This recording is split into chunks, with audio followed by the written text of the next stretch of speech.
तो आज हम स्टार्ट करेंगे पार्ट 16 राजस्थान की सैर। ठीक, राजस्थान की सैर करते हैं। चलिए, कौन सी जगह कहाँ पर है ये आज जानते हैं। तो इसमें एक पत्र लिखा जा रहा है। पत्र है, देखिए यहाँ पर एड्रेस लिख रहा है। सबसे पहले सिरोही राजस्थान। प्रिय मोहित नमस्ते। मोहित नाम के व्यक्ति को पत्र लिखा जा रहा है। ठीक है, नमस्ते। किसके द्वारा लिखा जा रहा है, चलिए देखते हैं किसके द्वारा लिखा जा रहा है ये पत्र। तो अनिल के द्वारा लिखा जा रहा है। मित्र, उसके मित्र अनिल के द्वारा इस पत्र को लिखा जा रहा है। ठीक है, तो इस पत्र में जब भी हम स्टार्ट करते हैं तो उसका नाम लिख रहे हैं, प्रिय मोहित नमस्ते। नमस्ते, नमस्कार, आप दोनों में से कुछ भी लिख सकते हैं। नेक्स्ट है, चलिए रीडिंग करते हैं।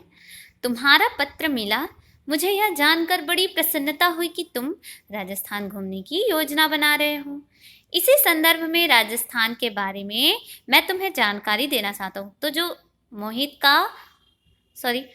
अनिल का फ्रेंड मोहित है, वो उन्हें पहले तो मोहित ने अनिल को पत्र लिखा और बता रहा है कि मैं राजस्थान घूमना चाह रहा हूँ, योजना बना रहा हूँ। तो फिर अनिल ने पत्र लिखा है कि मैं तुम्हें राजस्थान के बारे में पहले से कुछ बता देता हूँ ताकि तुम यहाँ जब आओ तो तुम्हें कोई भी दिक्कत ना हो। यह योजना तुम्हारे लिए बहुत ही अच्छी है। पर्यटन इस क्षेत्र के बारे में पहले से जानकारी रहने पर पर्यटन सुनियोजित ढंग से संपन्न होता है। अगर आपको किसी जगह के बारे में पहले से नॉलेज होती है तो आप वहाँ पर अच्छे से घूम सकते हो और तब घूमने फिरने में और अधिक आनंद भी आता है।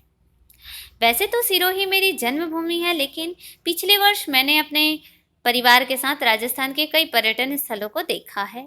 इसलिए मैं अपने पर्यटन के अनुभव से प्राप्त जानकारी के आधार पर तुम्हें राजस्थान के बारे में बता रहा हूँ। आशा करता हूँ कि यह जानकारी तुम्हारे घूमने फिरने में सहायक सिद्ध होगी। मैं जहाँ जहाँ घूम चुका हूँ उसके बारे में तुम्हें जानकारी देना चाहता हूँ। राजस्थान को देशभक्त वीरों और राजा महाराजाओं का प्रदेश कहा जाता है। यहाँ के लोग अपनी बहादुरी के लिए काफ़ी प्रसिद्ध रहे हैं। यहाँ की धरती ने अपने अनेक वीरों को जन्म दिया है। राणा सांगा, महाराणा प्रताप, दुर्गादास राठौर और जयमल जैसे महान वीरों ने यहाँ की धरती पर ही जन्म लिया था। इन वीरों ने चारों ओर अपनी वीरता का लोहा मनवाया, तो दूसरी ओर महारानी पद्मिनी और पन्नाधाय जैसी वीरांगनाओं के त्याग और बलिदान की गवाही भी यहाँ की धरती देती है। तो यहाँ पर महापुरुषों ने जन्म लिया। देखिए यहाँ पर पिक्चर है, कुछ दिया हुआ है, आप देख सकते हैं। ठीक है, राजस्थान अपने मजबूत किलों और विश्व प्रसिद्ध सुंदर और आलिशान महलों, खूबसूरत कलाकारी के लिए भी जाना जाता है।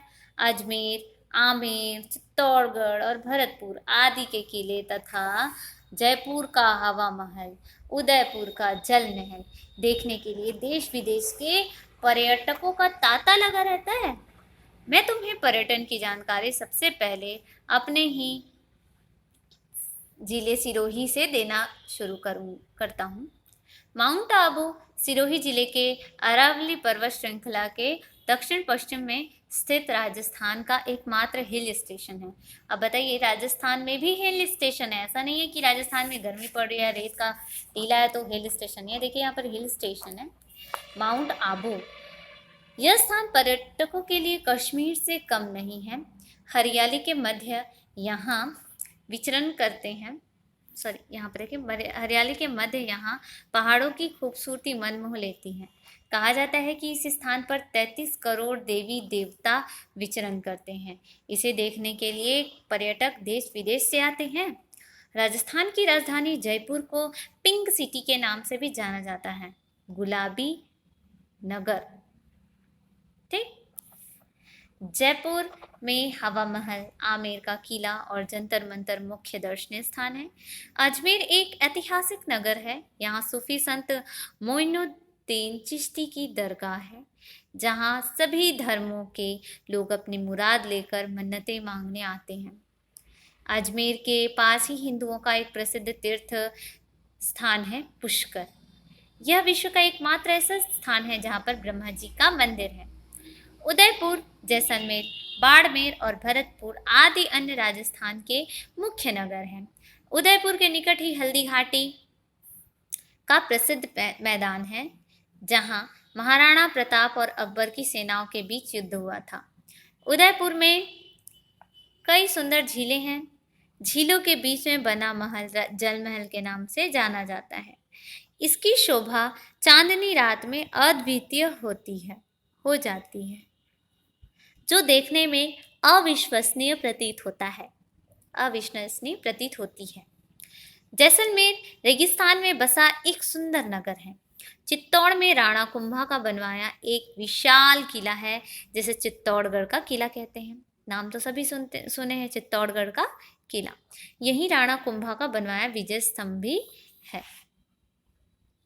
भरतपुर अपने प्राचीन किले के साथ साथ घाना पक्षी अभयारण्य के लिए सारी दुनिया में प्रसिद्ध है। यहाँ हर वर्ष शीतकाल के समय देश और विदेश से भी पक्षी आते हैं, जिन्हें देखने के लिए अनेक सैलानी भी आते हैं। राजस्थान में मेले तमाशों आदि की धूम रहती है। यहाँ के लोक नृत्य और लोक संगीत को देखकर ऐसा लगता है जैसे संगीत यहाँ के कण कण में बसा है। होली, दिवाली और दशहरा यहाँ के मुख्य त्योहार हैं। तीज और गणगौर भी यहाँ विशेष रूप से मनाया जाता है। तीज में हाथी, घोड़े और ऊंटों का जुलूस देवी पार्वती की प्रतिमा के साथ निकाला जाता है। इसकी शोभा देखते ही बनती है। अजमेर में हर वर्ष ख्वाजा मोइनुद्दीन चिश्ती का उर्स मनाया जाता है। राजस्थान की हस्तकला विश्व भर में प्रसिद्ध है। यहाँ मलमल का महीन कपड़ा, शॉल और कालीन बनते हैं। चंदन, हाथी दांत और पीतल पर महीन कारीगरी कर सजावटी चीज़ें बनाने में यहाँ के लोगों को महारत हासिल है। मतलब छोटी छोटी जो चीज़ें होती है ना, बहुत बारीक सी चीज़ें बनाई जाती है यहाँ पर। संगमरमर पर खुदाई का काम राजस्थान की पुरानी कला है। जवाहरातों की कटाई और आभूषणों पर पच्चीकारी का काम भी यहाँ के लोग को बखूबी करते हैं। कपड़ों की रंगाई और छपाई के लिए राजस्थान प्रसिद्ध है। बांधनी राजस्थान की परंपरागत कला का अद्भुत नमूना है।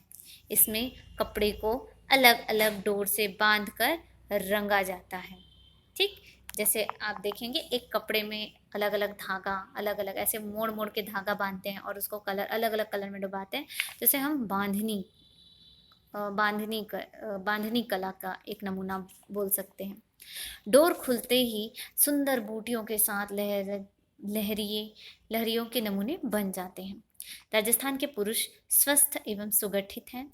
पुरुषों की पोशाक की विशेषता रंग बिरंगी पगड़ियाँ होती है और इनके बांधने का ढंग भी निराला होता है। कुछ लोग बंद गले का एक खास ढंग का कोट भी पहनते हैं, जिसे जोधपुरी कहते हैं। महिलाओं की पोशाक में घाघरा, अंगिया और ओढ़नी है। महिलाएं सिर से पैर तक जड़ाऊ गहने भी पहनती हैं।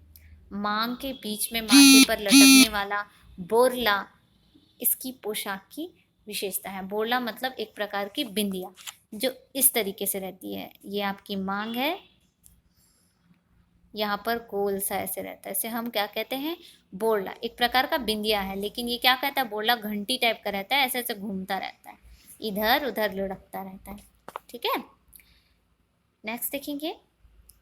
वैसे तो गाय, भैंस और भेड़ आदि सभी पशु यहाँ मिलते हैं, परंतु ऊंट यहाँ का मुख्य पशु है।